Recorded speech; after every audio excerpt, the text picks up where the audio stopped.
গরু এসে মাত্রারি গাইছিলাম 32,000 টাকা নিল না বুঝছেন আমার ভাই ব্যস্ত দোকানে গেছে আরো আমি বললাম ভাই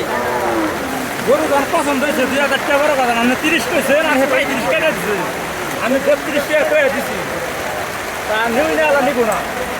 এখানে এবার আমার ডাক করতেছে গরু আমার কইতেছে সেদিন তোরে মানে নাই এখানে গরু দিব না সরকারে 5,000 কম পয়সা দিয়ে দেবো তাহলে দিব না কারণ আমি সেটা কাজে কিমত করে দেবো ঠিক আছে গরু এলাকা 32,000 কইছিল কয়ে দিলি আরো 5 কম দিয়ে নিয়ে গেছে গরুটা নিল না